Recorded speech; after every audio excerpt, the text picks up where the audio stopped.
अवधूत चिंतन श्री गुरुदेव दत्त श्री स्वामी समर्थ. तुमचं सर्वांचं माझ्या चॅनलवरती खूप खूप मनापासून स्वागत आहे. आजचा दिवस तुमचा शुभ जाओ. तुमच्या सर्व इच्छा स्वामी पूर्ण करू ही स्वामींना प्रार्थना करते आणि आजचा व्हिडिओ चालू करते. महाराज नेहमी म्हणायचे, बाळा, तुझ्या आयुष्यात जे काही घडत आहे, चांगलं किंवा वाईट, हा तुझ्या मागच्या जन्माचा भोग आहे.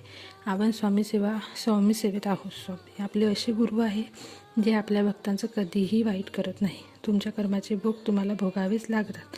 आपल्या आयुष्यात खूप प्रॉब्लेम येतात. घरात विवाह जुळत नाही, संसार सुखात चालत नाही, लग्न मोडायच्या मार्गावर असतात, मिस्टर ड्रिंक करतात, संसार धडाचा होत नाही, कितीतरी संकट असतात. हे प्रॉब्लेम असो, त्यांच्यावर आज मी तुम्हाला महाराजांची सगळ्यात आवडती आणि प्रभावी सेवा सांगणार आहे. गुरुवारच्या दिवसापासून तुम्हाला सेवा सुरू करायची आहे. मी सुद्धा करणार आहे आणि करत असते. आयुष्याचे कितीतरी प्रॉब्लेम तुमचे सुटतील. बरेचसे असे प्रॉब्लेम असतात जे आपल्याला वाटतं यांच्यावर आता काहीही मार्ग नाही, पण तुम्ही एकदा स्वामींची ही सेवा करून बघा, तुमचे सर्व प्रॉब्लेम दूर होतील. तुम्ही म्हणाल, हे सर्व आपल्या मागच्या जन्माचे भोग असतात. हो, ते खरं आहे, पण आपण जर एखाद्या रस्त्यावरून जात आहे आणि त्या रस्त्यावर खूप काटे आहे आणि त्या काट्यातूनच आपल्याला जायचं आहे, पण ही जर सेवा केली तर तुम्ही जर त्या काट्यातून जाल तरीही तुम्हाला वेदना होणार नाही. जो त्रास तुम्हाला होणार आहे तो खूप प्रमाणात कमी होणार आहे. हा तुम्हाला भोग भोगावे लागणार आहे, पण तुमच्या भोगाची तीव्रता खूप प्रमाणात कमी असणार आहे. त्या सेवेबद्दल तुम्हाला मी आज सांगणार आहे. तुमच्या आयुष्यात असा एकतरी व्यक्ती असेल जो देवाला मानत नाही, हात पण जोडत नाही, आणि तरी पण त्यांच्या आयुष्यात सर्व सुखसोयी, पैसा सर्वच आहे. असं का असेल बरं? त्याचं चांगलं का असेल? आपण नेहमी म्हणतो माणूस एकटा येतो, एकटाच जातो, पण तुम्हाला सांगते, तो एकटा जरी येतो ना, तरी तो त्याचे भोग सोबत घेऊन येतो, त्याचे कर्म सोबत घेऊन येतो. आपल्याला देवांनी जन्म दिला आहे, तर त्याच्यामध्ये आपण जेवढं होईल तेवढं देवांचं करा. आता काय करायचं ते मी तुम्हाला सांगते. बघा, महाराजांची सेवा ही शक्यतो गुरुवारीच चालू करा. महाराजांची सर्वात प्रभावशाली सेवा म्हणजे नामस्मरण.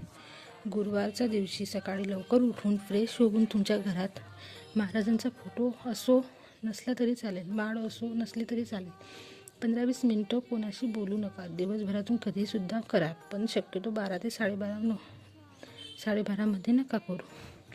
तो दत्त महाराजांचा भिक्षेचा टाईम असतो, त्यामुळे कुठलीही सेवा करायची नाही. तुम्ही सकाळी सेवा करा, दुपारी करा, रात्री करा, पहाटे करा, कधी पण करू शकता. महाराजांसमोर बसून 11 माळ्यांचा जप तुम्हाला करायचा आहे. नामस्मरणाची जी तीव्रता आहे ना, तुमच्यापर्यंत कुठलेही भोग येणार नाही. महाराजांच्या कृपेने तो भोग खूप प्रमाणात कमी होईल आणि अडलेली सर्व कामे मार्ग लागतील. 1.25 महिना तुम्ही ही सेवा करा. मानसिक धर्म जरी आला तरी 4 दिवस तुम्ही नामस्मरण करू शकता. नामस्मरण असं आहे जे तुम्ही कधीही कुठेही करू शकता. आपण काम करत असताना नामस्मरण करतो, पण ती आपण कृती करत असतो. त्यामुळे महाराजांच्या समोर बसून श्री स्वामी समर्थ, श्री स्वामी समर्थ या सुरात तुम्ही नामस्मरण करा. कोणी खूप स्पीडमध्ये नामस्मरण करते. श्री स्वामी समर्थ, श्री स्वामी समर्थ, श्री स्वामी समर्थ असं मुळीच करू नका. तुम्ही हळूवारपणे, पूर्ण मनाने, श्रद्धेने श्री स्वामी समर्थ, श्री स्वामी समर्थ अशा प्रकारे नामस्मरण करा. तुम्ही ही सेवा नित्यनेमाने करा. मी गॅरंटी देते, सर्व कामे होतील. मासिक धर्मातसुद्धा तुम्ही नामस्मरण करू शकता, पण महाराजांच्या समोर बसून नाही. चालता बोलता तुम्ही नामस्मरण करू शकता. ही जी सेवा आहे ही संकल्पयुक्त आहे. महाराजांना प्रार्थना करा, महाराज, मी मोठ्या अडचणीत आहे, यातून मला मार्ग दाखवा. मार्ग मिळण्यासाठी मदत करा. मला यातून तुम्ही मार्ग दाखवा. तुम्हाला महाराज नक्की मार्ग दाखवतील. नामस्मरणात जी शक्ती आहे ती कशातच नाही. एकदा जर नामस्मरणाचा वेळ लागला ना, तर तुम्ही 41 दिवसानंतर सुद्धा ही सेवा करा.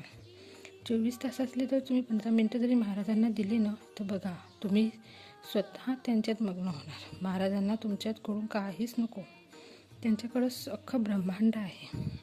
फक्त त्यांना प्रिय आहे ती तुमची सेवा आणि भक्ती. तोच व्यक्ती महाराजांकडे जाऊ शकतो जो महाराजांची निस्वार्थपणे भक्ती करतो. मनात कुठलाही स्वार्थ न ठेवता महाराजांची सेवा करा, भक्ती करा. फक्त भक्ती. त्याच व्यतिरिक्त महाराजांना काहीच नको. अहंकार कधीच बाळगायचा नाही. आईंना सर्व मुले सारखी असतात. तसंच महाराजांना सर्व लेकरं सारखी आहे. ही सेवा तुम्ही करा आणि तुमच्या आयुष्यात किती बदल येतो, किती चमत्कार होतात मला नक्की कमेंट करून सांगा. तुम्ही एकदा करून बघा, तुमचे कितीतरी प्रॉब्लेम मार्गी लागतील. झालेली सेवा महाराजांच्या चरणी अर्पण करते आणि आजचा व्हिडिओ इथंच थांबवते. व्हिडिओ आवडला असेल तर लाईक करा, शेअर करा आणि सबस्क्राईब करा. परत भेटूया अशा नवीन एका व्हिडिओसोबत. श्री स्वामी समर्थ.